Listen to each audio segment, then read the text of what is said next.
Standard deviation हम लोग पिछले क्लासेस में देख रहे थे। सबसे पहले ये बताइए, क्लास शुरू करने से पहले स्क्वायर रूट निकालने के लिए जो कल हम एक वीडियो बनाए थे वो ऑनलाइन वीडियो ही था। प्रोसेस होने में 12 घंटा लगता है। जब हम आप लोगों को लिंक सेंड किए होंगे तो उस टाइम वो वीडियो थोड़ा सा फंस फंस के चल रहा होगा। वो ऐसा इसलिए क्योंकि वो प्रोसेस में था। कोई भी वीडियो जो लाइव होता है वो 12 घंटा के बाद ही स्मूथली चलता है। जैसे ही लाइव एंड होता है फिर वो फंस फंस के थोड़ा सा चलता है। तो कल आप लोग रूट निकालने सीख गए हैं, स्क्वायर रूट? अगर नहीं तो हम थोड़ा उसमें कुछ और बताते हैं। कुछ पॉइंट्स वाला मेरे पास क्वेश्चन है था कि वो तो चलिए एक नॉर्मल डिजिट्स था, बट पॉइंट वाला रूट कैसे निकालेंगे, ये मेरे पास क्वेश्चन आया हुआ था। तो क्या पॉइंट वाला भी सीख लीजिएगा, उसके बाद आगे बढ़ते हैं। कल तो हम लोग नॉर्मल डेटा का हम वीडियो बनाए थे, ये उसका पिक है। कल हम इसके बारे में, कल मेरा वीडियो जो था इस पे था 27.9, सॉरी 780, 1212, ये 42.5, ये 6.25, ये एक नॉर्मल डेटा है। बट क्या आप लोग पॉइंट वाला फाइंड कर सकते हैं? जैसे मेरे पास कल क्वेश्चन आया था 0.548, इसको कैसे फाइंड करेंगे? पॉइंट्स वाला तो था, बट उसके पहले कोई डिजिट था, लेकिन यहाँ पे पॉइंट के पहले एक जीरो है। कल हम जो सिखाए तो उसमें एक 6 था, अभी जीरो है। इस तरह का डेटा को कैसे कैलकुलेट करेंगे, ये प्रॉब्लम था। चलिए, तो इसी को हम थोड़ा पहले सिखा देते हैं आप लोगों को, स्क्वायर रूट का कुछ और कॉन्सेप्ट्स। उसके बाद हम लोग क्वेश्चन पे आते हैं, ठीक है?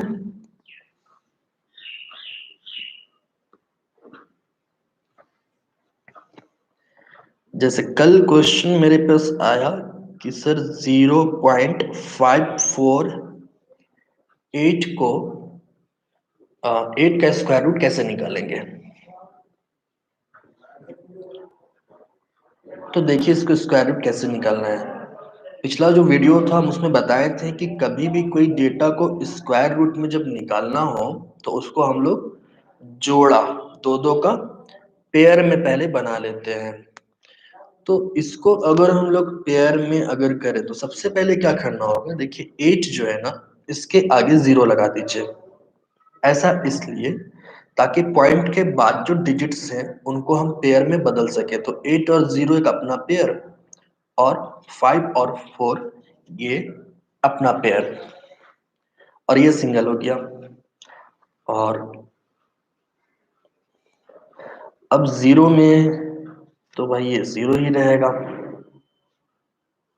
क्योंकि 0 का पहाड़ा में कुछ भी पढ़िए 0 ही होना है। ये 0 के लिए हम लोग 0 पुट कर दिए। यहाँ पे भी चलिए 0 पुट कर देते हैं। जो पिछला कंडीशन था उसी कंडीशन से चल रहे हैं। और ये 5 4 को हम लोग नीचे स्प्लिट कर दिए।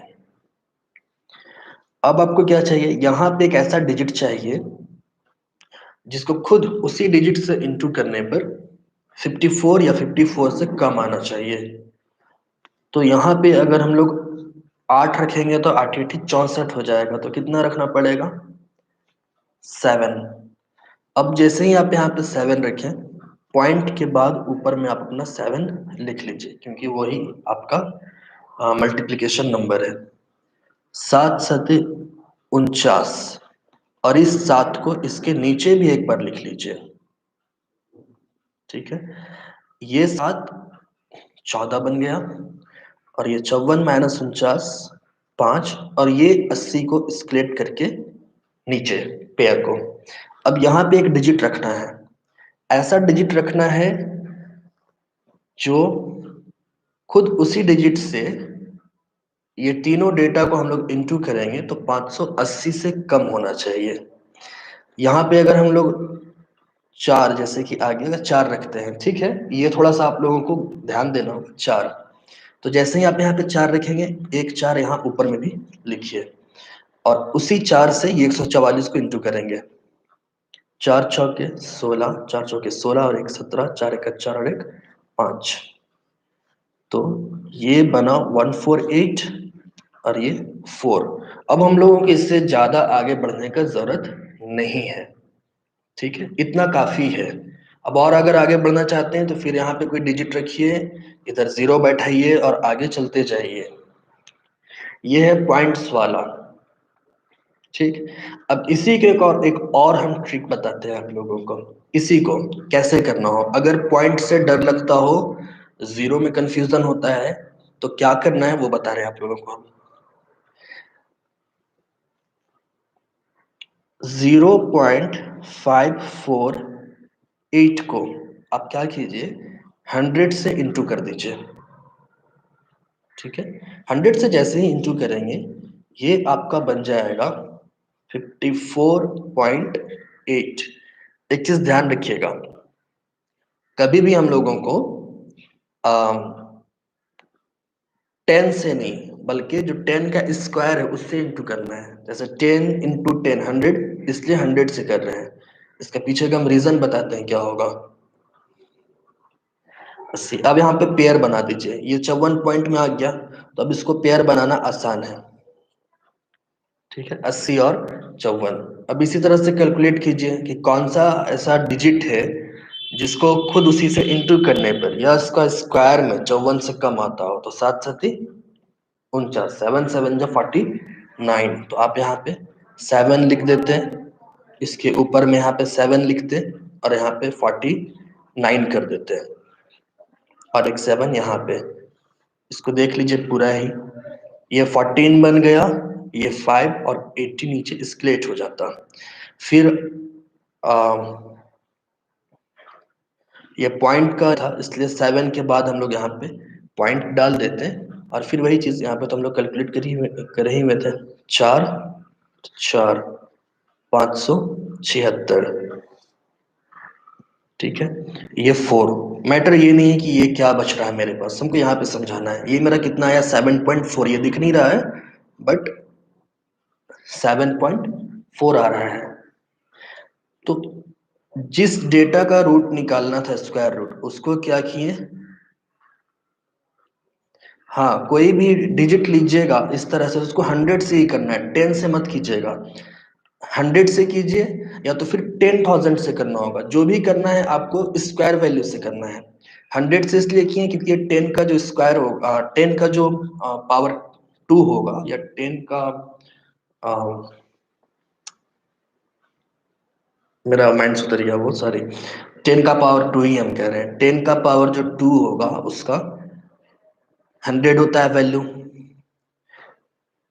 इसलिए अगर पॉइंट को हटाना हो तो या तो 100 से इंटू कीजिए, या तो 100 को जो स्क्वायर है 10,000 उससे इंटू कीजिए।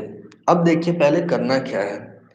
7.4 जो अभी रिजल्टिंग फिगर आया, ये तो मेरा 54.84 का है, हमको चाहिए था 0.548 का। तो क्या करना है, इसको 10 से फिर डिवाइड कर दीजिए, तो ये बनेगा 0.74 और ये रिजल्टिंग फिगर होगा 0.5480 का। ये समझ में आया। अब हम बता रहे हैं इंटू करने का सिस्टम। अगर आप इंटू 100 से कर रहे हैं किसी डेटा को, पॉइंट वाले डेटा को अगर इंटू 100 से कीजिएगा, तो डिवाइड उसका रिजल्टिंग फिगर को 10 से करना होगा। अगर इंटू 10,000 से कीजिएगा तो डिवाइड उसको 100 से करना होगा। यहाँ पे एक चीज ध्यान रखिएगा, 1000 से इंटू आप नहीं कर सकते हैं। क्यों?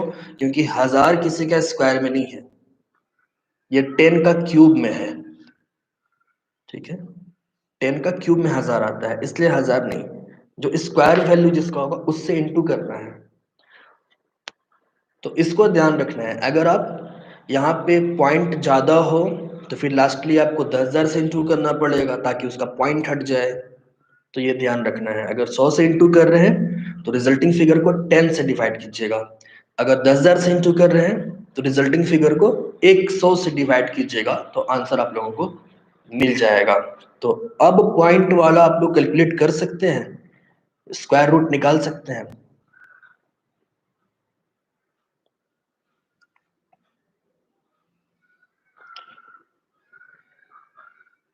अब निकल जाएगा आप लोगों का।